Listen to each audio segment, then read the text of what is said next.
any of them, but the Lord was praised with Noah. Nilikuwa nataka kusoma ile iko na Saudi vizuri. Turudi verse 4. Inasema vizuri sana. Halafu tuone diole kidogo. There were giants on the earth in those days. Hebu tuende verse 3. Tukuje tukiedaga hivyo. Verse 3 anasema nini? Anasema, and the Lord said, my spirit shall not strive with man forever, for he is indeed fresh, yet his days shall be 120 years. Hallelujah. Mungu alikuwa tuishi miaka mingi. Siku moja wakati nitakuwa nafundisha kuhusu the second coming of Messiah, tutarudi hapa.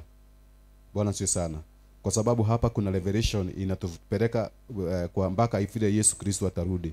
Kwa sababu nini? Mungu alitaka tuishi miaka mingi. Na ile Mungu alikuwa anataka tuishi katika hii dunia ni milele na milele bila kukufa. Lakini Adam wakati alipoanguka, Mungu akaona vizuri watu waishi kidogo kama miaka 1,000. Unakuta kanyanya kanakuambia niko na 99 years, nimebakia moja nikufe. Amen. Lakini wakati hii dhambi ilionekana ikiwa mingi sana na kukaendelea vibaya, Mungu alikasirika. Akasema watu hawa wakiishi sana si vizuri waishi. Akakata hiyo miaka. Kwa nini? Kwa sababu kuna the angels walikuja wakarara na wasichana walikuwa warembo sana na wakawazalia watoto. Wale angels tumesoma from verse 1 amesema from verse 1 amesema ya kwamba binadamu walipozidi kuongezeka dunia na kuzaa wasichana, watoto wa kiume wa Mungu, watoto wa kiume wa Mungu, the sons of God. Sons of God ni angels. Walitoka kule heaven wakakuja wakarara na wasichana walikuwa warembo sana. Wale wasichana walilala na wao ni wagani? Wale angel ni wagani? Bwana si sana. Mtu akitoka kwa wema wa Mungu aguke, anakuwaga tu mtu wa Mungu kwa sababu ni Mungu alimuumba. Na fadhili za Bwana zinakuwaga mingi juu ya huyo mtu, zinagojea ili arudi kwa Mungu asamehewe tena. Bwana si sana. Lakini kuna wale Mungu aliamua hawatawahi wasamehe, alikata kesi, akasema kwenyu ni jehanamu. Kule biguni tunaambiangwa na theologians kulikuwa na 36 elders. 36 elders ni kusema malaika 36. Na malaika 36 na mwambiaga si malaika mmoja, ni malaika wengi, lakini in the groups wanaitwa 36.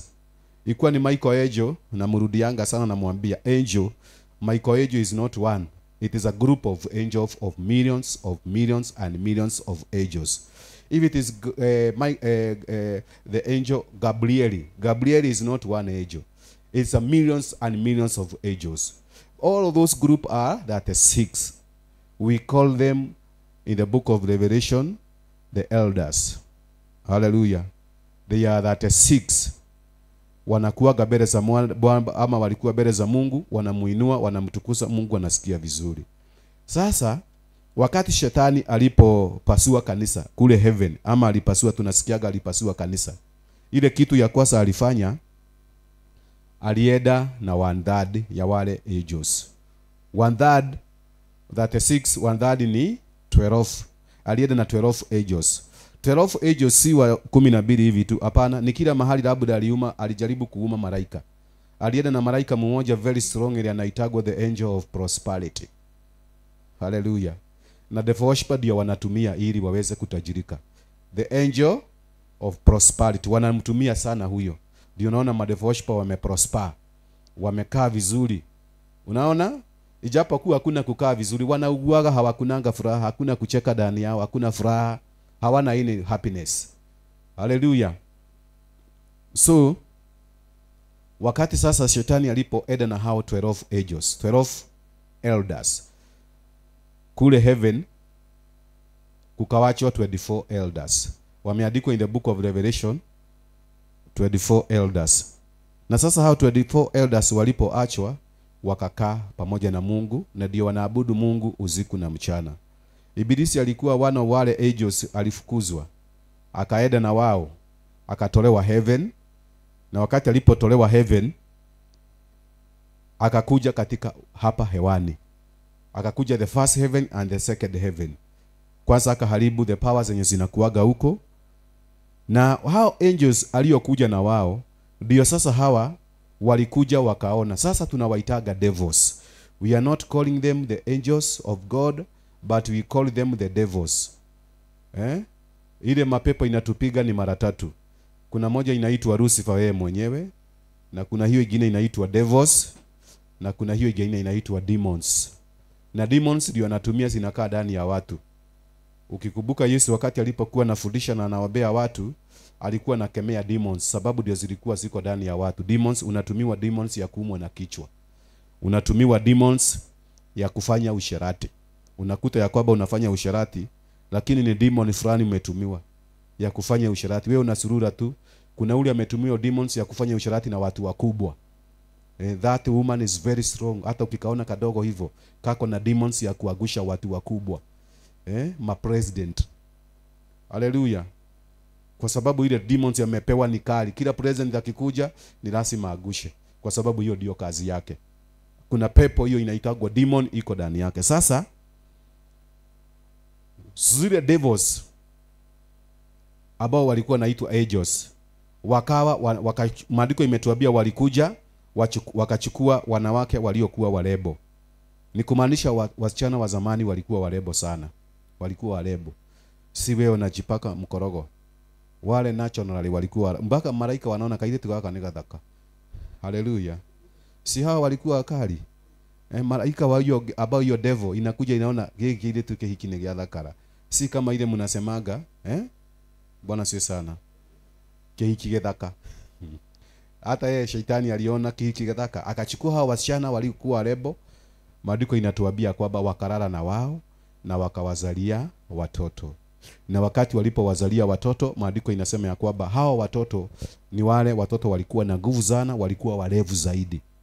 Walikuwa walevu zaidi na walikuwa naitwa giant in the Bible, verse 4. In those days and even later they were giant on earth who were descendant of women and the heavenly beings. Lile angels waliorara na wale wasichana na wakazalisha watoto.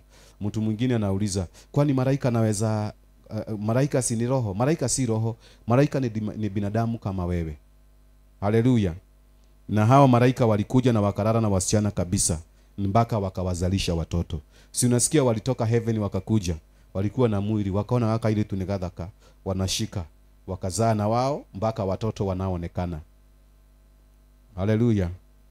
Na hiyo ilikuwa ni kitu kilifanya Mungu asikie vibaya sana, kwa sababu kile kitu aliposikia hiyo aligairi ama alisikia kwamba afadhali hageuba binadamu, kwa sababu ya malaika kuigiana na binadamu na kuzaa. Hiyo kitu kilifanya Mungu asikie vibaya, na ndio mwishowe alileta mvua wakati wa Noa ili agamize binadamu yote, na akawaagamiza because of the pain, kwa sababu alisema nitaagamiza everything. Alafu wakati alipomaliza akasema na wale watu watakuwa wanaishi, hakuna mtu atafuka 120, kwa sababu ya the pain. Alisikia uchungu. Aliumba watu vizuri, waishi vizuri, lakini wale malaika wakakuja wakachafua dunia. Wakati walipochafua, wale watoto walipozaliwa walikuwa na hekima nyingi, ujaja mwingi wa kiibilizi. Unaona? Ujaja mwingi. Unasikia maandiko inasema ya kwamba nini ukisoma verse 1? When the human beings and when human race had spread over the world and the daughter were be born, some of the heavenly beings saw that those young women were beautiful, so they took the ones they like. You see, shetani alienda na 1/3, na tumesema ni 12 elders, na tumesema ni millions and millions of angels. Sasa unaona, sasa walikuja wakachukua wasichana wengi, si msichana mmoja.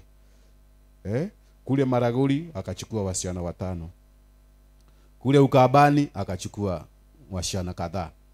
Huko Kisumu akachukua. Kenya na wapi kwingine wao. Kwa hivyo walizaa watoto wengi. Si mnasikia? The result ile watoto wametokana na malaika, ni bego ya angel. Ataikuwa ni angel madevo, ni walikuwa wa malaika wa Mungu, na ndio wanaitwa the sons of God, kwa sababu walikuwa wa angels, walikuwa watoto wa Mungu kule mbinguni. Walizalisha watu wengi kwa inchi, kwa dunia. So watoto walikuwa wengi wenye walikuwa wamezaliwa. Sinasikia waliona wasichana warebo wakazaa, wakachukua vile walioona. baka wanang'eng'ana, gaka duko ine gakwa, kale duko ine gakwa. You see? Amen. Hiyo ilikuwa very baya sana. Amen. Lakini wakati walipofanya hiyo yote, Mungu aliona dunia imechafuka, akasikia uchungu, akasema afadhali sigeoa. Kuna mtu haustahili kufanya mapenzi na yeye. Si everybody unastahili kufanya mapenzi. Unaweza fanya mapenzi na mtu fulani, Mungu akukasirikie. Vile aliyokasirikia hawa watu, kwa sababu aliona kudhializa hii ni roho chafu na ni binadamu. Sasa kuna mahali nataka kukupeleka, kwa sababu hivyo yote nimekuambia. Na mahali nataka kukupeleka nikiona maji ndio nitakuambia vizuri. Hayeni. Tupigie Bwana Yesu makofi. Siwezi kukuambia bila kuona maji. Hata kile wewe ona hanini. Haleluya. Kwa hivyo mahali nataka kukupeleka ni vile sasa the same devils sinafanya siku hizi. Sinakuja sinalala na watu usiku. Zile devils. Na sasa hasikuji sikuwa devil. Unajua malaika, he is a human being. Nikuambia kitu kimoja, Abraham wakati alipotembelewa na malaika wakamwambia wanaenda kuangamiza Sodom na Gomora. Hao malaika walipokuja, sasa nitamwambia nimeona maji. Tumpigie huyu ndugu makofi. Sasa nitamwambia ukweli. Haleluya. Abraham wakati alipotembelewa na malaika, hawakukuwa kama malaika, walikuja kama binadamu. Abraham alifikiria hawa watu, alifikiria hawa ni watu, akasema wasaidie. Akapika chakula mzuri. Maandiko inasema alipika ng'ombe. Na ni kama dama. Unajua ile dama imekunywa maziwa, imekaa kama miezi 7, miezi 9 hivi. Inakuwaga very sweet. Kwa sababu nyama yake si gumu. Zika maingine nilienda na hapa nini Machakos, ilikuwa inalima. Ninaona inalimishwa, alafu ikapelekwa butchery, nikapewa. Nilikuwa najaribu kukula ndeta kama itogerea kwa sababu ilikuwa gumu sana. Amen. Sasa Abraham alichija ile kijau, kidama kizuri kikubwa. Wale wakakula. Wakati walipomaliza kukula, ndio walimwambia wanaenda kuangamiza Sodom na Gomora. Hapo ndio alikuja kujua, hawa walikuwa malaika. So malaika wamepewa mwili wa binadamu, hata wenye wako kule biguni. Hata wakati walipokuwa natokelezea zamani watu, alikuwa na apia tu na anatembea na miguu. Na anakuja kwako anamwambia, anakuambia habari, alafu anadisappear. Hapo wakati amedisappear ndio utakuwa najua ni malaika nilikuwa na yeye. Haleluya. So malaika wako na mwili, wana kila kitu. Sijui kule biguni kuna kuaga na sufuria ama wanapikaga. Tukifika ndio nitajua. Kwa sababu hapa duniani wakati walikuja walikula, si ndio? Labda kuna kisafuria kikubwa kirolekelea kinene. Ile inakuaga na masikio wanapika naye. Ama wanakaaga hivyo. Bwana si sana. Nafikiria hakuna sufuria. Ile kitu iko walikula tunda la uhai. Sasa hawawezi kukua njaa, hawawezi kukua nini. Kuna tunda walikula. Unaona? That is what I believe.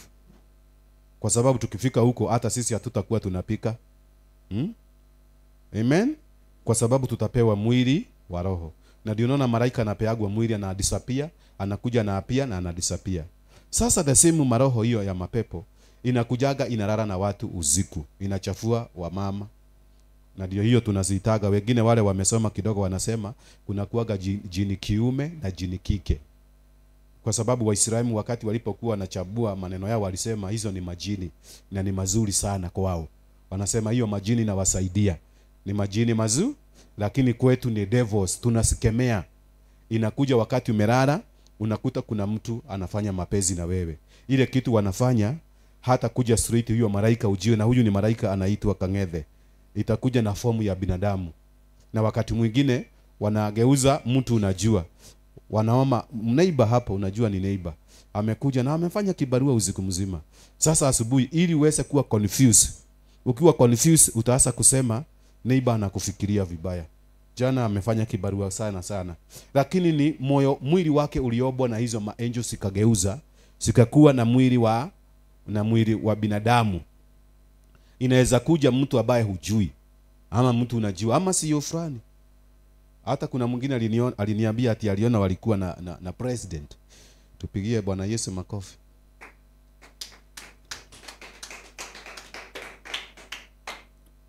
na akafanya kibarua.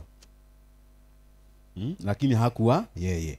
Ni pepo zinaomba mwili wa mtu fulani. Zinaweza omba hata mtu mkubwa mwili. Sikuja kwako usiku ukiwa umelala ukute ya kwamba kuna kibarua kingine unafanya hapa. Kuna mwanaume mnafanya mapenzi naye na hujui, is not your will.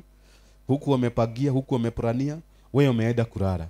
Lakini pepo ikakuja ikarara na wewe, ikakuchafua. Vile walienda hapa tunaona sasa walishika wasichana life wakawazalia, walishuka. Sasa shetani anaobaga mili ya watu.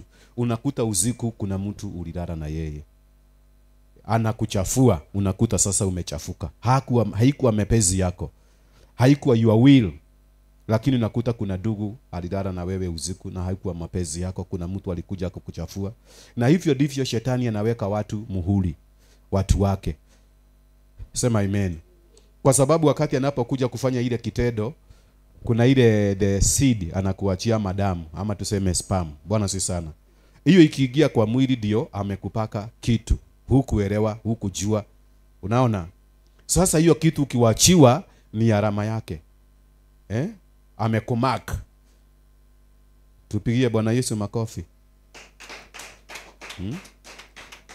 Amekumark mahali ati wewe ni wa ibilisi, kwa sababu alikuja akatumia the blood. Ujue bibi na bwana wakikutana wanatengeneza mtoto, si ndio?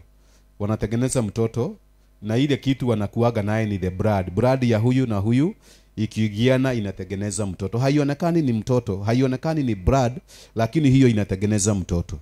Kwa sababu ule mama akiwa ujauzito, hiyo damu, hiyo mimba ikiwa inaweza toka, itaonekana sasa ni damu imetoka.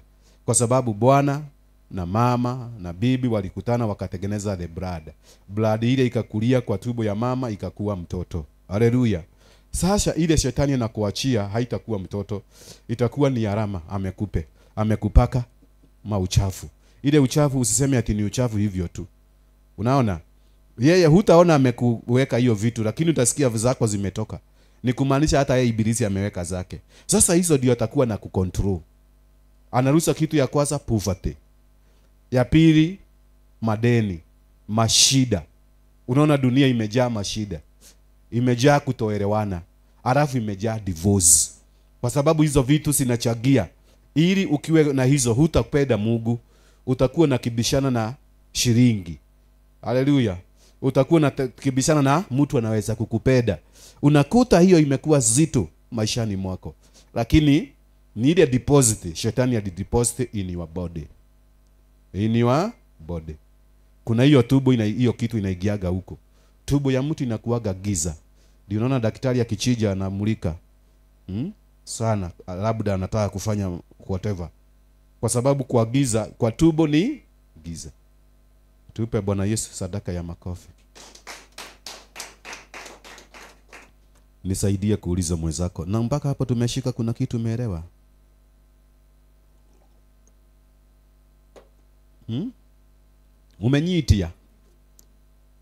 Umenyitia kitu.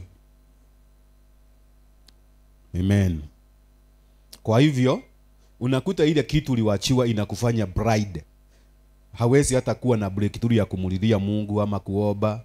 Unasikia waziwazi kwa sababu kuna roho inakukibisha ili kuwekea kitu, na ile ndio ujaja ibilisi anatumia, na ameutumia kwa miaka mingi sana. Anakuattack bila wewe kujua. Wengine wanasema hizo zinakuaga doto kwa sababu ya kukula ugali sana. Inakuaga doto aje? Baka unaorota ukuwa na Museveni ametoka UG amekuja kwa kitanda yako. How ameingia bedroom. Amen. Baka mtu mwingine wa bali alafu unakuja unaniambia ati ni kaoto tu, ni ugali nilikuwa nimekula sana. Is not ugali. Ugali mpaka umekuta hizo vitu zako umefanya maneno na mambo umejichafua. Is it ugali? Is it ugali? It is a demonic. Inatembea inashika marriage za watu. Ukiangalia siku hizi, hebu angalia, kuna divorce mingi sana. Kuna watu wengi wa mama wanajiita single mother. Kwa sababu ile pepo iko na uchungu, haiwezi kukubali upate mtu wa dunia, si ndio? Inasema ni mimi, kazi hii ni yangu na wewe. Siwezi kukubalia mtu mwingine awe anakushikilia. Sinakuaga ukali sana. Ndio sinaona sinaleta utegano. Unakuta mzee na mama kwa boma, na hii imetendeka na watu wasikie hii vizuri. kwa boma haleluya, mzee yako na mama yako hapo, lakini wao maneno ya kitada iliisha, na si kuzeeka. Shetani alimalizana na wao. Unakuta labda mzee ndiye wiki ama mama ndiye wiki. Unaona? Na hii yote ni Ibilisi wakati alipoingia kupitia hiyo vitu, hiyo sexual immorality analetaga kwa watoto. Iki happen unakuja hiyo level. Sasa unakuta separation between you and your whatever ime happen. Unajaribu kuomba, kulilia Mungu ili siku moja uplan, na shetani atakukubalia uende nje. Atakukubalia uende nje, atafurahia. Hapo hataleta maneno. Lakini huyu mnaitanishwa na yeye muachane. You know why? Kwa sababu anataka umaraya. Anataka usherati. Hiyo atakukubalia. Lakini ule wako anaweka nini? Separation. Kuna mtu anashika? Anaweka? Sasa unashindwa hii maneno iko aje? Wengine wasichana walebo wanajaribu kutafuta mtu wa kuoa haoni. Wale wanaona ni wazee wa wenyewe. Wazee wa wenyewe tu. Vijana na wao wanafungwa, wanarushiwa miratina na vitu zingine, wanakataa kuoa. Kuna vijana wengi sana walebo, very handsome, wamekataa kuoa. Unaona wasichana wanatezeka hii Nairobi na kwingineko wakitafuta mtu wa kuoa. Lakini kuna pepo ilikuja ikakushika, ikasema wewe ni wangu. Sasa ili uoleke labda uende kwa wazee wa wenyewe. Na hutakubaliwa mkae na yeye sana.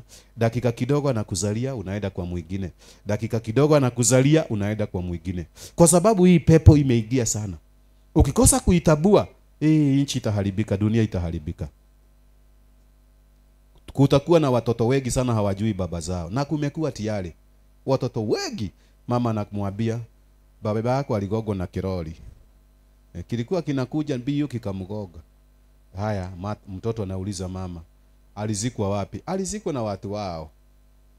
Ama anamdanganya, ilione hitisi ya nyasfasa. Hii haena, hizi mafishi ya Jawajakoya. Alikuliwa na hizo fishi. Tupigie Bwana Yesu sadaka mzuri. Simuneona hiyo? Hii si kitu rahisi hivyo unaweza fikiria. Ni kitu kizito na ni kitu kibaya. Hapa duniani unakuta ya kwamba haufurahi. Haufurahi. Uwe umeokoka ama hujaokoka, haufurahi. There is no happiness in your life. Unaona? Alafu kule biguni ukose Mungu. Kule biguni ufanye ukose Mungu. It is very painful. It is very painful. Na it is very painful. It is not your will, but maybe you don't know that. That is why God has given me this word that I may share with you. And also I teach you, I don't know ama leo nitapata hiyo time nikufundishe now the way you are supposed to deliver yourself. Self deliverance. Or you go to the man of God or the woman of God who can help you to deliver you from that situation. Because that situation, it is a demonic, it's not godly. It's not godly at all. In my life, in my preaching, nimekutana na watu wengi sana, na si mmoja si wawili.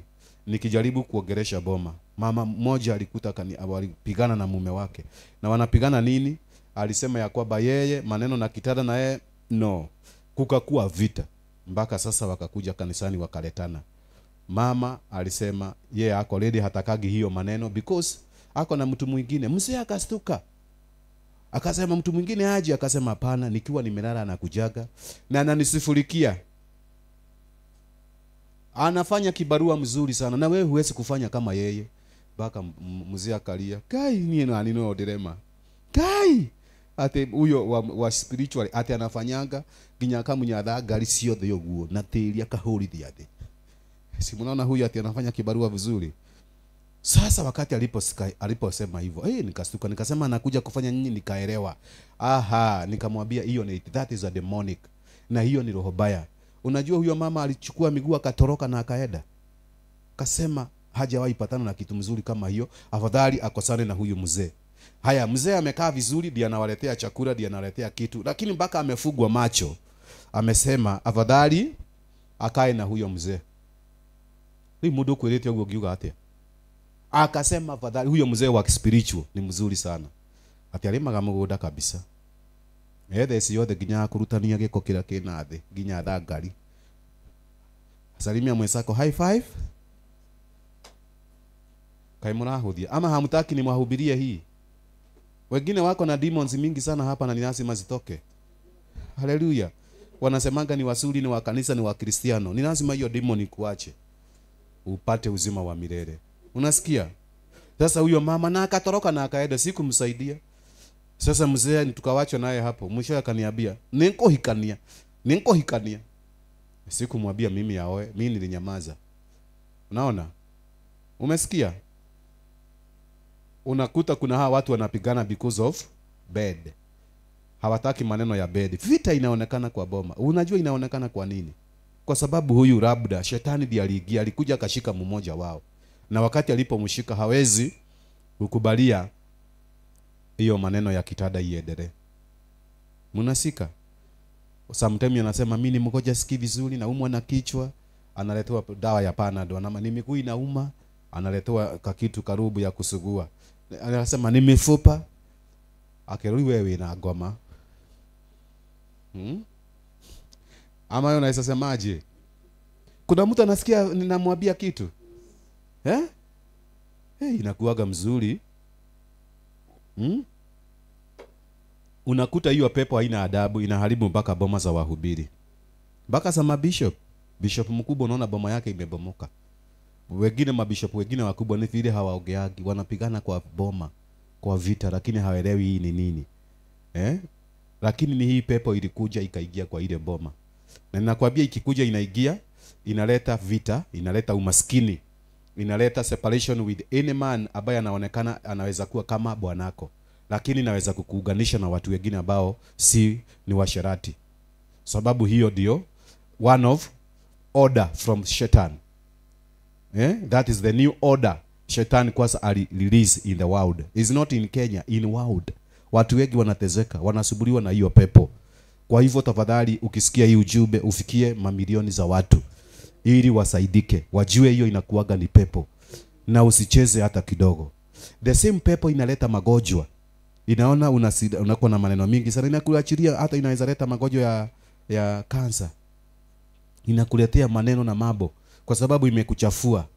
Unaona sasa ile devil, hiyo angel ya giza, alafu imekuja na demon. Demon haifanyangi hiyo, lakini sasa ile kitu inawachiwa ni demon.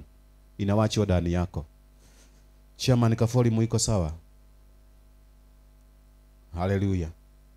Mumeshika hiyo? Inakuachia mashida na matatizo. Unaishi ukiumia.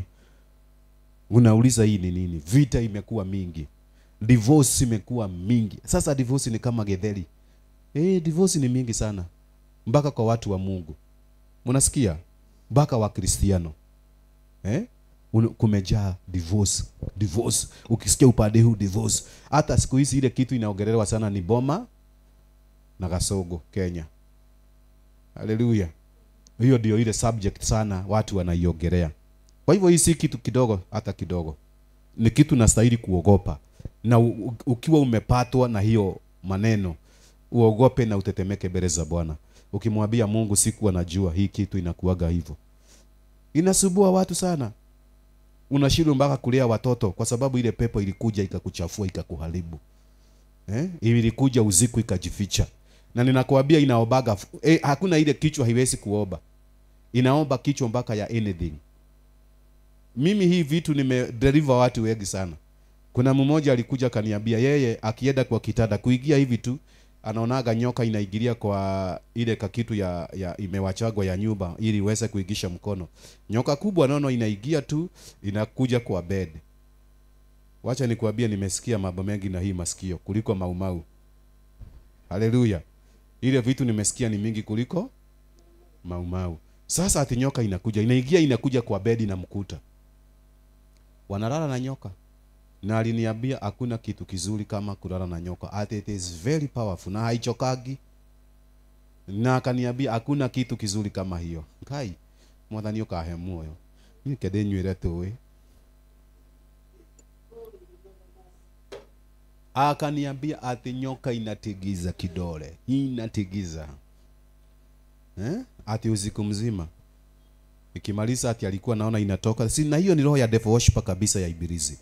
Inatoka asubuhi, inatoka ati naona vile inatoka vile inatebeaga na mwili, inatoka inaenda. Ati anapumzika masaa 2-3 anaamka anaenda kazi. Mnasikia hiyo maneno? Dunia imeharibika. Ni vile watu wanatembea, unaona wanatembea wako na maneno mingi, vile wanafanywa usiku na mashetani ni kali sana. Mwingine alikuwa anafanywa hiyo maneno na fisi. Inakuja usiku inamumalizia. Kai mroigua maundu mandiramwira. Na Ngai amutaidia na Mungu amsaidia muokoe. Kwa sababu hii kitu imekuwa baya sana katika ulimwengu na katika dunia. Isipokuwa alijua hiyo ni pepo inamsubua, kwa sababu alisubuka zaidi. Hangetaka kudeliviwa. Na wakati nilipokuwa na mdeliver alikuwa napiga duru. Anasema ya kwamba ati anaona amewekwa mahali kwa shimo. Ati ile kitu anashika ili atoke kwa hiyo shimo ni nyoka peke zake. Manyoka mingi ameishika. Haleluya. Sasa alikuwa analia. Analia. Si mnaona? Kwa hivyo dunia imeharibika. Hii shetani imekuwa kali. Unaota mpaka mnyama anakuja anafanya mapenzi na wewe. Kuna wengine wanaota mpaka na ng'ombe. Kuna siku nitaanza kufanya nini? Kuna siku nitaanza kufanya hapa talk show. Nitaomba watu kama hao, some of them wakuje, wao wanaogea, wanajiogea. Mnasikia? Kwa sababu mfichi uchi hasai. Na mtu akificha maneno kama hayo hawezi kudeliviwa. Wacha kujifanya ati sababu wewe ni roya. Nimeona mpaka roya. Kwanza huyo mmoja alikuwa roya. Mwenye nyoka ilikuwa inakuja inalala na yeye. Bwana si sana. Na isipokuwa ni Mungu, na kwa sababu hapo Bereni alikuwa anajua Mungu, hakekubali hiyo nyoka imuache, kwa sababu ilikuwa inafanya kibarua vizuri. Nyoka na ile tero yake inatigiza. Ndio kana nyingi inakiri boke mwongea atigiza. Ninaweza iba ile tu ya tigiza kidole ya moi. Tigiza kidogo. Bwana sifiwe. Mumeshika. Uliza mwenzako, wewe unasikia aibu kwa hii maneno inayokewe?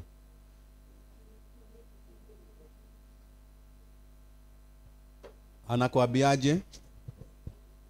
Kwa hivyo niendelee niwache kuweka aibu. Shetani lazima tumudiru na yeye vilivyo. New order ni watu wafanywe hivyo dunia mzima ili wasipate uzima wa milele. New order. Uchafuliwe. Sikiza. Wakati hiyo roho chafu imelala na wewe usiku, ujue imelala na wewe spiritually. Na physically umeona kuna kitu imetoka. Sikiza. Hiyo spiritually, hiyo that your spirit ndio itapata uzima wa milele. Ikichafuliwa utapata plus hizi mark zingine na kuachia hizo mavitu. Hizo madamu. Hizo sisemi madamu unajua ni mwanamke, nasema ile damu inawachagua kwa mwili wako. Nwanyita. Sasa ndio unaona watu wanaobewa kanisani hawaoni miujiza, sababu shetani anasema hapana, huyu ni wangu. Kwa sababu mpaka mark imewekwa. There is a mark. Unaombea wengine waoleke, wanakataa kuoleka. Mpaka unauliza, nimeenda mpaka fasi nimeombea hii kitu. Kwa nini hakioleki? Unakuja kujua aliwekwa mark na akaambiwa wewe hakuna mtu atawahi kukuoa. Oh my God. Bwana si sana. Oh my God. Wengine atimusia na gojeka ati magonjwa ya shukari. Akuiguithagia ni mũrimũ wa sukari wokire rĩu ndihotaga maũndũ maya. Isipokuwa ni watoto ningeongea sana ya ndani. Si ndio? Anakuambia siwezagi. Sasa anakufanya uwe msharati. Si mnaona? Na shetani anafurahia. Kwa sababu kuna wengine, kuna wale hiyo kitu ilikuja once alafu ikadisappear. Aliweka mark na nini akakuondokea. Sasa wakati alipoweka hiyo, sasa kuna hamu ya kwenda nje, kuna maneno. Lakini hawa wa wanyama hawatakagi kwenda nje. Unaona huyo amekama huyo wanyoka na hizo wanyama hao hawaendagi nje. Na sana sana hizo vitu zinakujaga usiku. Zinakujaga karibu daily. Ikikosa kukuja daily inakujaga wiki mara 2 ama mara 3. Na watu sasa wakuja kanisani hapa wa confess ile wanapitia spiritually. Kwa sababu ili na hapa physically mambo iende vizuri, inaidaga vizuri because spiritually mambo ni mazuri. Unaona? The same, mambo ikiharibiwa spiritually, hata na huku physically haitakuwa mzuri. Kwa sababu ya wengi mambo iliharibiwa na huko ndani. Si mnaona? Iliharibiwa na huko, wakati ile pepo ilikuja ikakushika ikasema. Na wakati mwingine hiyo pepo ikikuja utaanza kusema, itakufungua macho. Pepo inafungua mtu macho. Inakuambia wewe ni mzuri kule ulioleka, lakini bwana yako ni mbaya, ni bure kabisa. Lakini unashindwa, unateganishwa na yeye na hiyo ibilizi. Unaanza kuona ubaya wa mzee, afadhali singeolewa na mtu kama huyu, kafaigie tekilide kangethe. You see? Unaanza kuona hii maneno nilijigisa kwa hii doa, lakini pepo imekufungua macho, inakuonyesha huyu mtu ni mzuri hawezi. I mean ni mbaya hawezi. Ina ilikuja na hiyo maneno. Wengine unaomba mpaka karibu ukufe kutafuta mtu wa kuoa, lakini ile pepo ilikuja ikakuchafua. Wakati ulipochafuka, maneno yako ikaharibika, ikaweka mark. Na hakuna kitu kibaya kama iko umewekwa mark. Sijui ama kuna start time, sababu nataka kumalizana na hii ili tuende hiyo ingine ya deliverance, na tukikosa kupata leo tutaenda part 2. Si ndio? Lakini ya muhimu, hata tukienda part 2 ni vizuri ujue ikuwa kuna mark kama hiyo, vile unastahili kuiondoa katika mwilini mwako. Maybe you don't know. Kuna macho ya ibilisi iliwekwa ndani yako. Sasa shetani anakumonta wherever you go, anaona gatumia gakwa, gathuri gakwa, anatembea na wewe mahali popote unaenda, but you don't know. Sasa ukienda kwa biashara anaharibu, ukienda kwa ukulima anaharibu, kazini unakuja unafutwa na unastuliwa, utafutwa anytime. Yaani hii dunia huna furaha. Unakaaga ukistuliwa, unagojeaga mambo mabaya. Mtoto ameona hii, sijui kumeenda hivi, unakuta ya kwamba peace yenye uko nayo inakuaga dogo sana, fupi ya time dogo zaidi. Mungu akusaidie. Kuna mtu mmoja alikuwa anaenda kwa mganga, alafu alikuwa anaenda kanisani. Anaenda kwa mganga na anaenda kanisani. Anatengenezwa na mganga, na usiku na mchana anaenda kanisani. Sasa mganga akamwambia, nataka tuagree. Ile siku utakufa, ni mimi nitakuzika. Na kwa sababu ni mimi nitakuzika, wacha tuagiri nikuweke alama. Akawekwa alama mkono, akawekwa kitu. Sasa hakuona hiyo ni kitu, kwa sababu alikuwa anaona hata kufa haraka, na alikuwa anaona huyu mganga ndiye atakufa mbele yake, kwa sababu kalikuwa atekanyanya kaze. Unaona? Kasema huyu ndiye atakufa mbele yangu. Kwa hivyo akapatiana mkono. Kwa bahati mbaya alienda akakufa. Wakati pastor alipokuwa na jiada wa hizi dini na mwabiaga, alipokuwa na jiada na vitabu ili azike mshirika wake, wakiwa pale kwa shimo na nini, mganga alijitokeleza na vitu zake akipigisa chini. Akaenda mpaka kwa hapo kwa shimo, kwa jeneza, akanena maneno, alafu akaambia mhubiri, mimi ndio ninazika huyu, ni mshirika wangu. Pastor akatoa vitabu mpaka kadi za kibatizo, sababu zinaletagwa siku ya madishi, zinaitishwa. Akaitisha, akamwambia, si unaona nilimbatiza, si uliona? Unajua mganga alimwambiaje? Nataka tufugue huyu hii maiti, unionyeshe ile alama umemweka ate ni mshirika. Si ndio? Ako wewe umeandika kwa kitabu, na mimi nikuonyeshe alama yangu. Sasa waliingia kwa jeneza, akatoa mkono, akamwambia, hii ndio alama nilimweka, na tukaagiri akikufa nitamuzika. Sasa wewe mhubiri, nionyeshe alama yako. Sasa mhubiri hakuwa na alama, alionyesha. Na ndio hiyo hata mimi nafikiria nimweke alama. Bwana sasa. Amen. Uliza mwenzako, ungetaka kuweka alama wapi? Haleluya. Amekwambia wapi? Unajua ukiweka kwa mganga na kukata mahali, hiyo ni alama na kuwekaga. Na ni lazima ufute hizo alama through the blood of Jesus. Usifute sifutike. Sasa kuna hii kitu nakwambia. Ile alama ulipitiwa wakati ile pepo mliolala na yeye usiku, ikiwa ndani yako, hiyo alama inakuaga very powerful. Inakuzuilia kuende mahali kuna furaha, ile furaha ya ukweli. Furaha, hawa wanakunywa pombe ati anaenda kukunywa pombe na wasichana kutembea, ukweli huko hakuna furaha. Hiyo si furaha. Sio furaha hata kidogo. Furaha ni wakati uko na joy. Inaitagwa furaha ya wokovu. Inaitagwa unasikia uko na amani vizuri, na kaa vizuri, umetulia, hakuna kitu kinakusubua, unainua mikono na mtukuza Bwana. Hiyo ndio furaha ya kweli. Hii ingine ni ya kujitafutia ukunywe ili kichwa kiweze kutukanana, kwa sababu watu wengine wakikunywa ndio wanatukanana, wanatafuta maneno ya kutukanana. Hata wazee wengine ili waweze kuwa wajashiri kwa boma, anaendaga na goga ine, anakuja anakuta mama, namwambia ni bure kabisa, ningwiraga hiana maitoguo. Na hii yote imekuja na ulevi, kwa sababu wakati hana ulevi hawezi kuambia mama hivyo, si ndio? Akilewa ndio anaambia mama, watoto hawa walitoka wapi? Ni wangu. Ni nani kinajua? Ndio kilizaa Januari. Haleluya. Lakini pombe inamuletea ujinga mwingine na utoto mwingine. Inafanya anaingia saa 8 ya usiku. Anaambia mama, niitie watoto wote hapa. Saa 8 ya usiku watoto wanaamuzwa. Anakaa hapo anaanza kuwauliza, mamako anamwambiaga mimi ndiye baba yenu? Anamwambia nimewahi kamua shiba.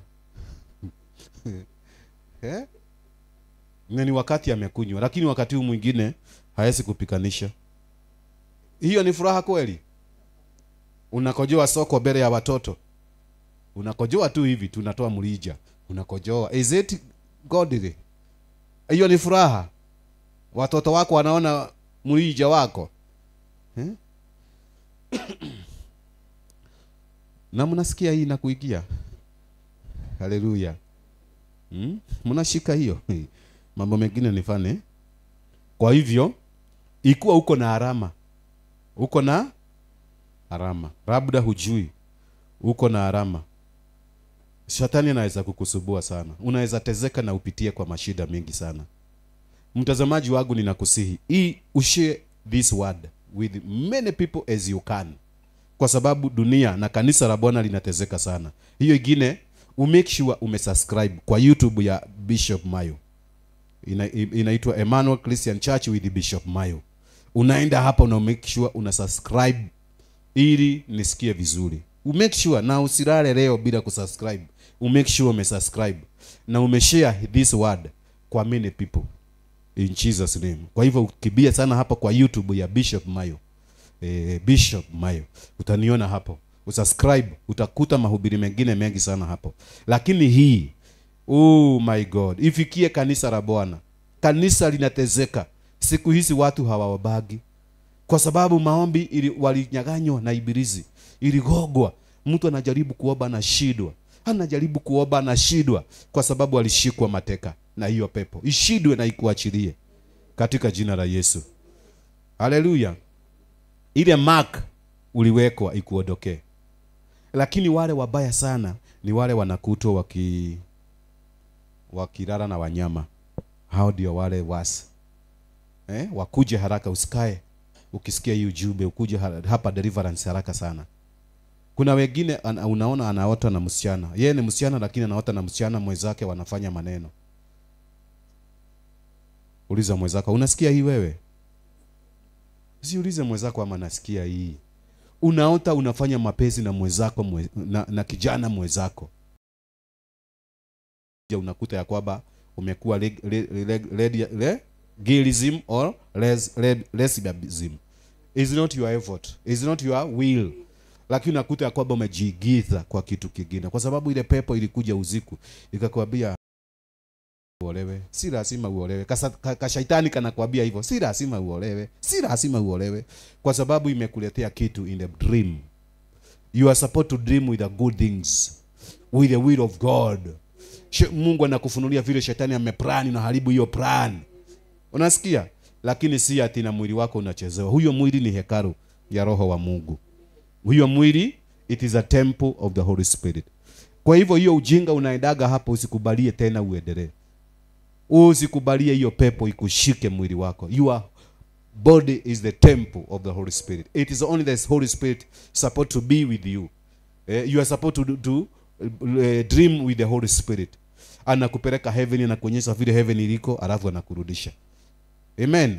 Lakini si pepo inakufinya kado. Na mzee yako hapo hajui unavinywa. Unapiga duru zingine spiritually. Oi nyukojoraga. Lakini hii it is in spiritually. Na mzee alioha mama wake akinogorwo. This is very funny. Gayuka hemuoyo. Amen. Na mzee ati ndiye anakuaga mkali mpaka anawekaga upaga kwa bedroom, lakini mama ako anonora kwa hau mpaka wengine wanatoa masauti zingine. Yawa nitatafuta hawa watu tufanye show hapa show what talk show na wao, mnasikia unakuta napiga duru kabisa vile ameonyeshwa hapo.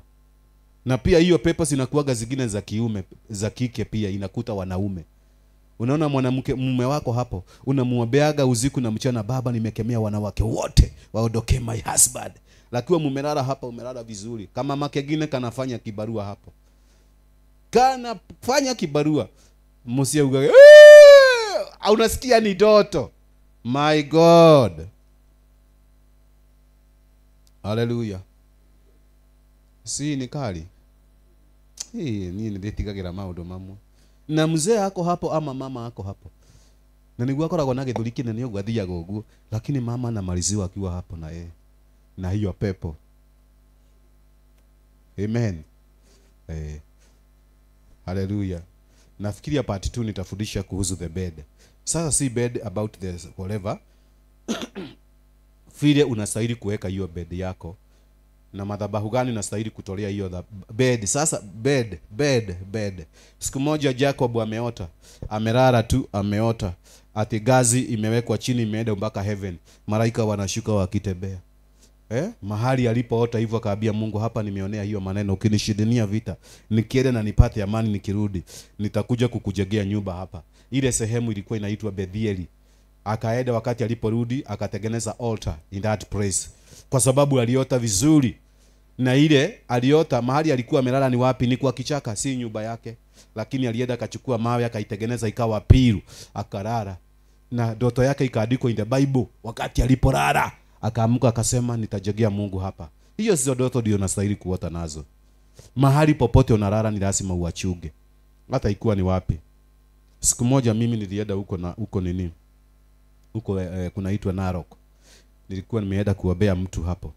Sasa hiyo familia wakasema wanitafutie nyumba moja mzuri hapo mahali naweza lala. Na mimi nikaenda hiyo nyumba. Na kwa sababu nilikuwa muombi zaidi, nikaenda hiyo nyumba. Kabla nilale nikaiombea, Bwana ninatakaza hii nyumba, sijui ni nani na nani amewahi lala hapa. Nimeisigira na damu ya Yesu Kristo. Roho Bwana ufanye mazuri kwa hii boma, kwa hii kitada. Nikakiombea vizuri. Nikakiombea na nikakifunika na damu ya Yesu. Nikaambia Bwana nikilala hapa ulale na mimi vizuri. Sasa wakati nilipomaliza nikaingia kwa blanketi nikalala. Hata si kufuga macho. Kwenda kufuga macho hivi niite usigizi. Niliruhusiwa shoka. Unaona hii shoka inapasua kuni. Shoka ilikuwa inatoa sauti kama sijui ni nini, nimewahi sikia sauti kama hiyo. Sijui ni nini. I don't know. Kuna hii marurume inaitwaje?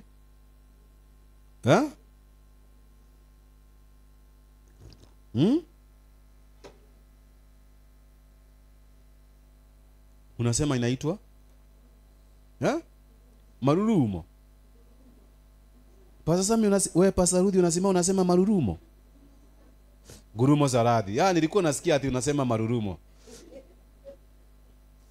1980 something nilikuwa kijana mdogo, kuna hiyo marurumo, hiyo gurumo la ardhi ilikuja, nilibidi nianguke. Nilianguka mahali. Nilistuka, ilikuwa mzito.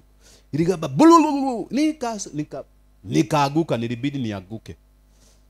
Unasikia? Sasa hiyo shoka ilitumwa hivyo. Ilikuwa natoa hiyo sauti. Bululu. Sasa nikiwa hapo, nilifanya kichwa hivi tu. Kidogo tu. Nilifanya kichwa hivi tu. Ikapitia hapa. Hata hiyo upepo ukaingia kwa masikio. Hivi tu. Wakati niliona hivyo sikulala, na ni spiritually. Na nilisikia ilikuwa imeruswa. Nikaambia Bwana, nitaenda kulala kwangu. Kwa sababu niliona nitauliwa pale, nikasema nitaenda kulala kwangu. Sasa hapo nilikaa hivyo, nilikesha nikiomba. Nikaomba na dimi, nikaomba na roho, nikaomba mpaka asubuhi ikafika, nikaoga nikatoka. Hiyo nyumba mwishoe nilikuja kuchunguza, mwenye hiyo mkahawa mkubwa alikuwa ni devil worshiper. Sasa wakati nilipoingia zile pepo zilikasirika, zilitaka kuniulia pale. Sasa ningeuliwa hiyo rojin, mungesema nilikuwa na muhiki alafu akatoroka. Ukiona watu hapa wakisema mutungateri ngukwira rojin mena muhiki, aranyuire dawa cia hafi yagira. Kwanza uli angesema sana ati muhuje itu ni mwaganu muno. Lakini maombi ilinisaidia, nikatakaza ile kitada. Na wakati nilipokitakaza, Mungu akanisaidia, sikukufia pale. Nimeona horosio? Sikukufia wapi? Pale, kwa sababu Mungu alinipenda. Mungu alionyesha upendo mkubwa. Akaona ya kwamba sitakufia pale. Nashukuru Mungu na apokee sifa. Kwa sababu alinifurahia, akaona si fema nikufie kwa rojini. Watu wengi wanakufaga mnafikiria ni Mungu amewachukua. Hiyo kitu nilikuja kujifundisha sana. Ati mulirana na mtu akakufa. We, kuna mambo inafanyangwa huko spiritually. Na hawa mapepo nimemwambia. Kwa hivyo leo kwa sababu tunaongelea kuhusu hiyo spiritual husband, abia Mungu akusaidie sana. Mungu akusaidie sana. Vitu kama hiyo isiwahi happen kwako. Mungu akuokoe kwa vitu kama hizi. Na ikiwa zime happen, sasa uambie Mungu akusaidie vile unastahili kufanya ili ufanye divorce. Si unaona? Kwa sababu ni lazima mfanye nini? Divorce. You must divorce those devils. Ila mundu ucio mwina ake no muhaka wike divorce na hayo mashetani. Kwa sababu watu wengine naombea unashinda, huyu no wamurogiri huyu warogirwo no mundu nguhoeire nginya ngirugarugaga hai. Bwana si sana. Nimeweka nguo zangu zote za utumishi mpaka zingine nawekaga na inua mikono. Unashinda no wakurogire. You must divorce. You must divorce those evil spirit in the name of Jesus. Nini? Nigetha ukorwo wi mundu mwega. Hakuna kitu kingine. You must divorce, you must divorce, you must divorce ili uweze kuwa muungwana mbele za Bwana. Then uwe feso. Watu wengi ni watumishi wa Mungu wameitwa mtumikie. Lakini ile pepo iliyokuja ilikuweka alama. Alama. Si tunaongea kuhusu alama? Ile alama inakuzuilia hata kumtumikia Mungu. Inakuzuilia hata kumkaribia Mungu Baba. Mnaona? Bwana sifiwe. Watu wengi wakati wanapofanya divorce hizi zingine za dunia na mke wako na mume wako, unaona ya kwamba ni kawaida tu. Lakini ile kitu ukiangalia mliwachania ni kidogo sana. Mlipigania kidogo sana. Hizi zingine zote ulikuwa umevumilia, lakini ile kitu kilitofanya utoke kwa hiyo boma ni kitu kidogo zaidi. Bako na shagaa. Hii vitu zingine ni ibilisi anaingiaga. Ule the evil spirit wiki kuja usiku mkilala naye. Unakuja sasa inatafuta vile mnaweza wachana. Divorce nyingi zinakuja kwa sababu ya hiyo kitu. Na chuguza. Wengine tayari wali divorce. Wako hiyo kwa boma lakini wali divorce mapema. Na nyumba mali hanagira. Na irofi. Haleluya. Wengine wamejenga dia nyumba, wale wamejegania, wengine wamenunuliana nyumba. Lakini hakuna kitu kingine inaendelea huko. Ni mashida na kelele na mauchungu. Uchungu huyu uliletwa na ibilisi. Wakati unasikia kwamba there is a new order in the world, one of the order ibilisi aliwachilia ni hiyo. Mumaliziwe wakati mumeorara. Na hii yote inakuja because we hata huobagi ukilala. Na ukioba unaobaga haraka ni kana kwamba kuna mwizi anakuiba. Ama mtu anakupiga viboko na hapa nyuma kwa mabega. Maliza kuoba ukalale. Unasema baba nimekuja mbele zako. Unalala. Na wengine mpaka wanaobea kwa kitanda. Anaingia kwa kitanda anajifunika kabisa kama Nuhu. Alafu anaanza kusema Mungu bariki kazi ya mikono yangu. Wewe ni buri ya muka kwa hiyo kitanda. Obea hapo chini. Piga magoti hapo. Haleluya. Wengine hata anasahau kuo. Shetani atakosa kukufanya hiyo maneno ati. Si atafanya ile kitu. Haleluya. Si kitu itafanyika. Amen. Ili vituko zingine na mambo mengine isikuja ku happen in your life. Kuwa muombaji. Funika mwili wako na damu ya Yesu. Funika mwili wako wote. Mawazo, mwili, mafikira, kamwili kadogo na kakubwa, make sure umecover. Because you are the face of God. You are the temple of the Holy Spirit. And because you are the temple, ili vitu zingine na mambo mengine zikuondoke na zikuondoke. Na ukikutwa na kitu kama hiyo, in fact haustahili kulala. Haustahili. Unastahili uamke, ufukuzane na hiyo pepo mahali imeingia. Ufukuzane naye. Umeshika hiyo? Ufukuzane naye kabisa, kwa sababu itaharibu mambo yako, itaharibu ndoa yako, itaharibu future yako, itakuletea umaskini. Kwa sababu wakati wanapofanya hivyo, mwishoe wanatumaga madevil worshiper na usaidizi. Wakati umeharibika, wameharibu biashara zako na nini, uko na mashida, wanatuma one of the devil worshiper. Na wewe hutajua hiyo ni devil worshiper na msaada. Ikuje ikusaidie. Kuna siku moja nitakufundisha kuhusu vile watu wanasaidiana na misaada ingine is not godly. Sana sana hawa watu wanajiita missionaries. Missionaries. Some of, si wote, lakini zingine si mzuri. Hata kanisani kama hii ati kukaa mimi nakupee pesa, uweke biashara na kupee nini na kununulia, that is against the word of God. That is against. Ati unaona kanisa ingine hapa imefunguliwa inakupea uga ile kadogo. Ya safasi. It is wrong, is wrong. Wewe ndio unastahili kuleta in the house of God ili ubarikiwe. Si mnaona? Wewe ndio unastahili kuleta ili ubarikiwe. Na zile zimeamuliwa zimekuja kwa kanisa, kuna wale watu wameambiwa wanastahili kutumia, lakini si wote. It's not everybody. So wakati umetezeka ndio ile pepo inakujaga sasa na msaada inakusaidia. Na wale wanakuja tayari walimaliziwa wakaigizwa kwa devil, sasa wanakujaga na msaada mwisho ili wakusaidie, wakusupport, wakufanyie vituko na maneno. Unaona mwingine amejengewa nyumba anakaa miaka miwili anakufa. Mwingine amesaidiwa kitu fulani lakini anakaa the short life ana disappear. Kwa hivyo Mungu atusaidie sana. Mtazamaji wangu, najua nimekuhubiria. Najua ya kwamba part 2 tutaendelea naye ili tukae tukua wasafi mbele za Bwana katika jina la Yesu Kristo.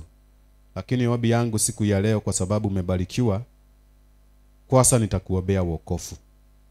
Hiyo ingine utatafuta hiyo namba vile naweza kuja hapa kanisani ili uweze kusaidiwa. Lakini nitakuombea wokovu. Sema nyuma yangu: Bwana Yesu, naje mbele zako na mimi ni mwenye dhambi. Nisamehe makosa na dhambi yangu. Nioshe kwa damu ya mwanao Yesu Kristo. Bwana nitakaze. Andika jina langu kwa kitabu cha uzima wa milele. Katika jina la Yesu nimeokoka na nimeamini. Nakushukuru kwa huyu mpendwa Bwana ameokoka mkononi mwako. Muoshe, mtakaze, mtende mema. In Jesus name I pray. Pamoja na hiyo, ni ombi yangu ukaweze kujitolea na sadaka yako. Kuna sadaka mara mbili ningeomba ujitolee naye. Moja ni ya sadaka. Unaweza weka kwa hiyo account iko hapo mbele ya kanisa. Plus kuna wengine unaweza tumia hiyo namba iko hapo ya 0715 66 22 43. Unaweza weka sadaka yako hapo. Ikinifikia nitafurahi, na ninaona umewekewa hapo. Nitafurahi wakati utapotoa hiyo sadaka yako. Itasaidia mimi kufikia watu wengi na kufanya mapenzi ya Mungu. Kwa hivyo Mungu akubariki na akutende mema. Hiyo ingine niko na hiyo YouTube ya Emmanuel Christian Church with Bishop Mayo. Ukumbuke kuweka Bishop Mayo ili usijilete vizuri. Bishop Mayo ni MAYU. Ukitoa sadaka yako pale nitasikia vizuri. Make sure umesubscribe hiyo YouTube. Make sure umesubscribe vinyo mpaka hiyo kagekegere, ili wakati napoweka the new messages inakufikia na inakuwa rat na maneno inakuwa mzuri. Kwa hivyo Mungu akubariki sana mpendwa, wakati unapochukua hiyo jukumu na hiyo wakati, ili uweze kutoa hizo sadaka mbili, na ninajua hakika Mungu atakubariki na atakutenda mema. Hiyo ingine tunakuaga hapa mjini Nairobi kwa building inaitwa Itamak Business Center. Ile kabarabara unaweza tumia kufika hapa inaitwa Tafeta Road, because tuko nyuma ya Odeon Cinema. Na pia ukitumia hiyo namba nimekuwekea hapo tena, hiyo ya 0715 662243, ukipiga utaelekezwa kukuja hapa. Tunakuaga na huduma hapa kanisani siku ya ya Tuesday, every Tuesday. Pia kuja uweze kubarikiwa, na ninajua kwamba Mungu atakutenda mema na makubwa itaonekana juu ya maisha yako. Mungu akubariki, akushike mkono na akushidanie na ajitukuze na wewe, na makubwa yatendeke. Wewe mgonjwa, wekelea mahali panaumia ili niweze kukuombea wakati namalizia. Wekelea mahali unaumia. Mungu Baba, katika jina la Yesu naachilia uponyaji kwa huyu mpendwa. Naamulisha maumivu na magonjwa zote za kila aina simuondokee. Na hivi sasa naachilia uponyaji kwa mwili wake. Naachilia uponyaji. Thank you mighty God. In Jesus name we pray and we believe. Amen and amen. Asante sana. Mungu akubariki na akutende mema. Tukutane wakati huyo mwingine wa Mungu na siku hiyo ingine. In Jesus name we pray. Amen and amen.